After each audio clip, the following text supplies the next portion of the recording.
later. Okay.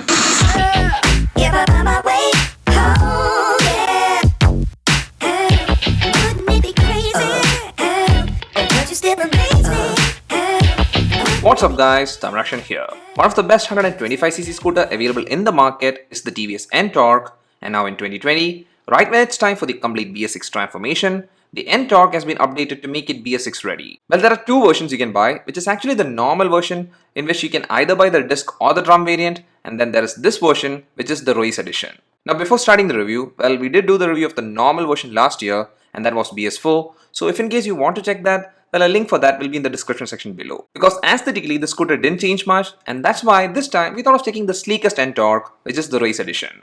First, let's check the design, and like I said, from the previous version, the changes are very minor, and in fact at first glance, you won't even notice the differences. But I think that's a great thing because this design is surely the best one, and if you're a fan of very modern and sporty design, you'll like it. Overall, the color scheme is this three-tone color combo, which are matte black, metallic black, and metallic red. I feel this is the best color combination, and this race edition model is surely striking, and that's noticeable from every angle. For instance, from the front, on top of that aggressive styling and racing inspired decals and also the shiny and matte color finish, there is this standout headlight dominating the front panel. Now this is the same trend followed from the signature T-shaped tail light, and here we get this T-shaped LED DRL. This is the best DRL I've seen in any scooter as of now, and I love this. And actually, to make things more impressive, the actual headlight is also LED, and that not only makes the scooter more sportier, but it also makes night rides so much better. The light from it is spread well, and therefore even through pitch dark, the ride is fun and safe. Now please do keep in mind, if you want LED headlight, you have to get this race edition variant because like the previous version of the Ntorq, the normal version still has halogen headlight. And also from the front, this handle portion which houses the indicators also looks much more attractive than the standard version of the Ntorq, and I think that's because of this dual paint tone. So now switching to the other side of the handle, even though it has the normal scooter type handle, there is carbon fiber type pattern, and also the switch controls are actually everything you need. There is dim bar bright switch with pass light as an integrated unit, then you get the indicator toggle and horn on the left side, and on the right side you get the engine kill switch, hazard switch as well as self start. And now for the instrument cluster, well, this is an industry leading fully digital panel. I mean, this is packed with tons of information, and here I think there is no competition for this speedo panel. There is Bluetooth connectivity with TVS Smart Connect, and hence you can pair your phone, and the info you get access to is more than what you might have ever thought of. And also by the way, this time you get more indications here, which is surely an added bonus. Then moving to the side panel, well, here also there is this sharp cutting design which does add to the overall styling, and that combined with race edition paint scheme and also the graphics surely does elevate the looks. Now here on this side, you might have noticed this key slot which is actually for opening the underseat storage as well as the external fuel cap. And for opening the seat, you just twist the key to the right, and on doing that and lifting the seat, you're greeted with a 22-liter storage space, and you might also notice this red cap thing which is called OBD or Onboard Diagnostic port. Well, this is a new thing, and it's here because of BS-6 standard since the engine now is a FI1, and actually this makes things easier for services. And here one thing that Ntorq has always been a step ahead is this boot light cum USB charging port. This is a very handy and convenient add-on, and I like it. But here one thing I felt a bit let down is that this space is massive, but unfortunately its design doesn't fit in my large size fully covered helmet. Well, medium size ones won't have any issues, and also if you want to carry bags or other personal stuff, well, you can pack in plenty of such kind of stuff. Then actually going back to that lock, if you twist it to the left, it opens the external fuel cap which has this Ntorq branding. Now this type of fuel filling is a very handy feature, and TVS has always been keeping this trend for a long time. And also by the way, the fuel tank capacity is 5 liters. And now moving to the rear section of the scooter, we'll take a look at this. I feel there is nothing more to say. This is still very futuristic, and whenever I see this design, I'm still wowed. This T-shaped tail light combined with the afterburner style rear vents is the sleekest rear section in any scooter till date. And that combined with the sporty split grab bar completes the look. This grab bar is functionally also one of the best in the segment. While talking about functionality, this stylish double stitch seat is one of the best in terms of comfort. It's not very high set for the rider, and therefore reaching the ground is not an issue. And by the way, I'm 176 cm in height, and both my legs stayed well planted on the ground, and also I didn't experience any issue with the handlebar. And about the footboard, it's not very luxurious in space, but it's adequate, and therefore I didn't have any discomfort. Now the reason I said this seat is really good one is because the texture is grippy, and also the cushioning is perfectly done. And hence I love the seating comfort in the Ntorq, and actually that's the same story for the pillion too. The seat space available is wide, and therefore if you're riding with a pillion, the pillion will also be comfortable. And one more thing when it comes to the footboard is that there are two hooks available which are both retractable, and they're made from really good quality plastic. And actually, even though the body parts are fiber, they are of great quality except for the mudguard, which felt a bit average in terms of quality, but overall the body felt very sturdy and I feel this will last fine in the long run. And now a couple of things left in the design side is that the muffler is a very sporty and stubby one, which is one of a kind, and also the alloy wheels are this diamond cut design ones. So overall till now, even though there isn't much to differentiate with the BS6 and BS4 version of the Ntorq, other than the rear fender now being a single unit compared to a split type one before, then for the kickstart, it's now set the other way around, and also the handle grip has widened in diameter, and lastly, there are some extra info shown in the panel. And other than that, the rest is same in both the models, but I feel that's a great thing. It's because, like I said before, the design is surely one of the best in any scooter till date, and if you're a fan of very aggressive and sporty design, you will surely love it as I did. But about changes, what has changed completely is the engine. And this time the engine is a 124.79cc 4-stroke single-cylinder air-cooled 3-valve fuel injection engine. And for the power and torque figures, they're pretty much the same compared to the BS4 variant, and when you take the Ntorq for a spin, you will love every bit of it, and yes, you will notice that refinement improvement in this new BS6 version.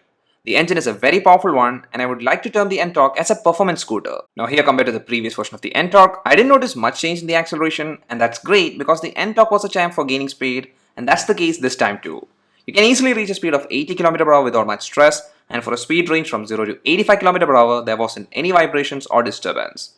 Everything seems to be well put together, and overall throughout my testing, I thoroughly enjoyed the ride in the new Ntorq. And I feel with this update, since the refinement of the engine is improved, it's a very welcome change which actually makes a great scooter better. Here where the Ntorq shines in terms of ride experience is actually with the performance, the ride quality and the ride comfort. So it's like every aspect is thought out and also implemented well. Firstly, since the performance is the best in this segment, the Ntorq can be used for short and long rides. City overtakes is a breeze, and while in highways, you can utilize the power available. The Ntorq does have TVS's racing DNA, and that's even noticeable with the exhaust note.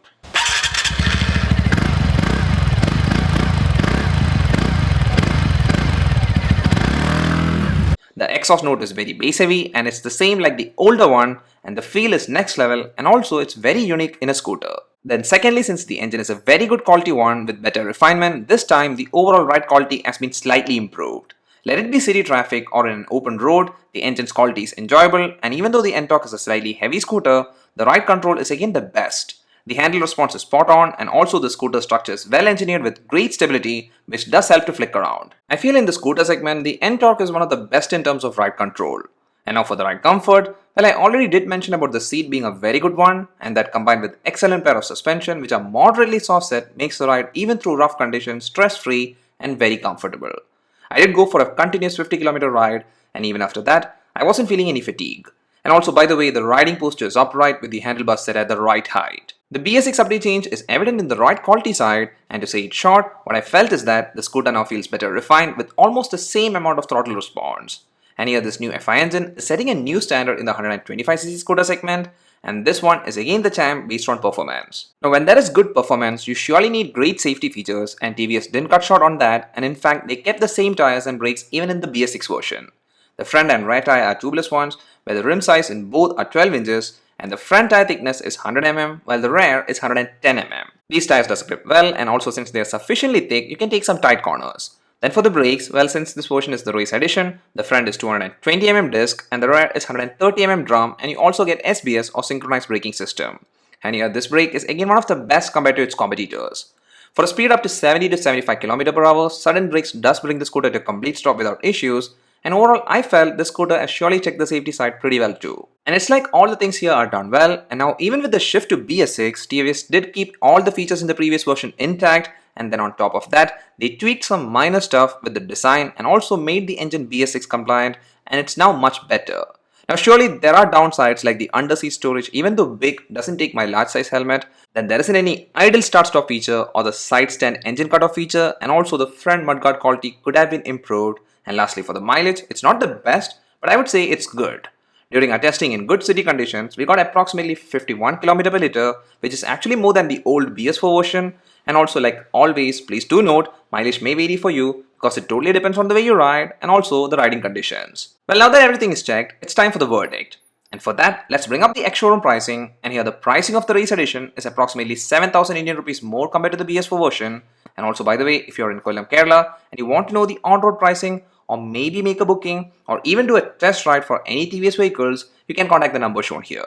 Well, here the price was expected to be high, and I feel the price hike is on the fair side because with the BS6 version, TVS didn't cut costs by dropping some of the features, but instead everything that was previously available is more or less still present, and on top of that, the engine has been updated with better quality, refinement, and also it gives improved mileage with almost the same performance. It's now a more cleaner vehicle, which is still one of the best options if you want a scooter that acts like an all-rounder.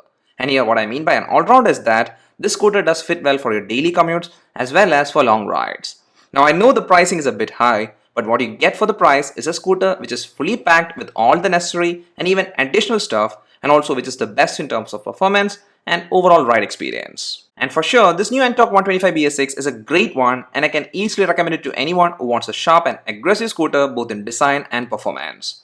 That's all for this video guys. Hope you liked it. If so, please do hit the like button, and also please do subscribe so that you won't miss any of our contents. See you again in the next one. Till then, bye, and always ride safe.